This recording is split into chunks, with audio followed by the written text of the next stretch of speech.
Hi, the Gardener Ben here, with a review today of an English climbing rose from breeder David Austin Roses, which I have waited very patiently to bring you.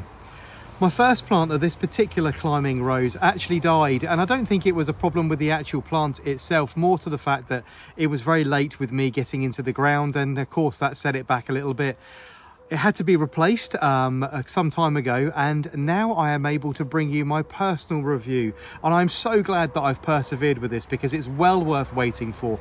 This stunner is the Pilgrim from David Austin Roses, a beautiful yellow English climbing rose which was bred and introduced in 1991, so some time ago now. This particular English climbing rose features heavily in very many of David Austin's displays, both at Chelsea, Hampton Court and all of the other flower shows that they attend. This particular rose is used very extensively in their displays, and you can see why.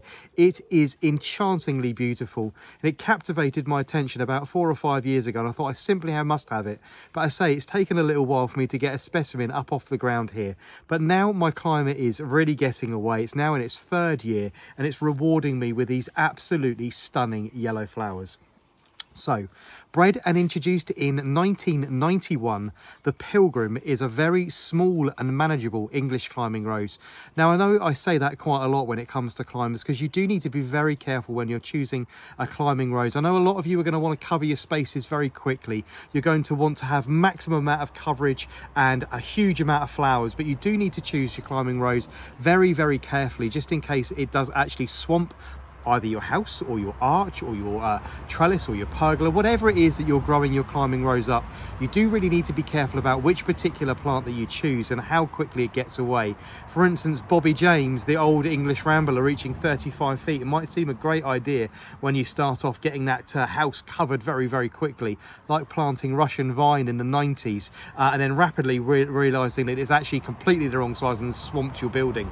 But the Pilgrim, reaching very reliably about 10, 12, 13, maybe 14 feet, is the perfect companion for something like, for instance, the Generous Gardener, which reaches about the same sort of size, and again is a free flowering English climbing rose from David Austin Roses. So this is the Pilgrim, I say, reaching around say 10 to 14 feet, so it's really manageable, and it will get there quite quickly. So if you're looking for a very quick reward, pop at this in the ground and get this away, and it will reward you quite quickly. Say my plant now 3 years old and already covering a 6 foot by 8 foot fence panel and absolutely dripping with these beautiful flowers. So you can see why David Austin use this very heavily in their displays when it comes to wheeling out these roses for shows, either used up the side of an archway or up the sides of a pergola, or even fan trained onto the wall. The Pilgrim is going to be absolutely perfect whether you have full sun or indeed a spot in the garden in partial shade. It's going to flower very well for you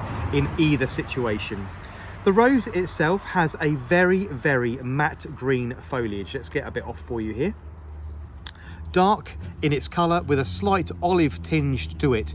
It is very matte, and it even feels very matte to touch as well. So a very standard green foliage, but is the backdrop to these absolutely enchanting bright, well, they're not bright, sort of sherbet yellow flowers which open completely flat. It's a beautiful flat rosetted flower, these outer petals slowly peeling their way back to the flower stem and revealing that lovely little rosetted bowl in the very center, again with a very cute lime green eye in the very center. The outer petals, as this particular rose starts to fade, actually go this beautiful heavy cream white around the outside, making that inner rosette stand out even more, so it simply glows with colour. The flowers are actually produced in a really beautiful way, unlike some plants, and for instance Mary Delaney from David Austin, which hangs gracefully, so you need to get it quite up high to allow it to hang down, and so you can see the flowers. Again, the Generous Gardener does exactly the same. The Pilgrim actually holds them fairly upright at 90 degrees, so whatever you've trained it up, it is actually going to be sort of staring at you with these beautiful sort of lovely sherbet lemon flowers, which is really quite intense. The buds are actually a heavy cream with a lovely lime green tinge to them. Very, very attractive indeed. You can see this one here, a little bit more advanced, that lime green colour coming through them really, really naturally. This particular climber, I say, gets itself established very, very quickly, and will reward you in several years with a fairly decent sized plant, which is easy to manage. Has a varied thorn count, which is very easy to manage, trains very well and has great disease resistance. It's free flowering and will flower on and off all the way through the summer. There is a huge splurge of flowers towards the back end of June and into July. It's going to take a little rest, and then it's going to have a smattering of blooms. And by smattering, I say it's going to have 10 or 20 blooms on it at any one time. But that first flush, very, very heavy indeed. I say in the back end of June and into July. Then you've got a handful of blooms all over once you've deadheaded. So a really, really nice rose. This one, suitable for growing up a pillar, a post, putting up a garden wall or onto a pergola. It's a really, really good one. The fragrance is nice on this particular rose too. It's very, very interesting. It's mid in its intensity, so I'm going to be rating this one a strong 5. Might even head over to a 6 on a really, really warm day, but the fragrance is really very interesting. It's a beautiful hybrid between the hybrid tea fragrances, which are very clean, and it has a little bit of mirth there. So we're talking something warm and savoury. I'm getting notes of sage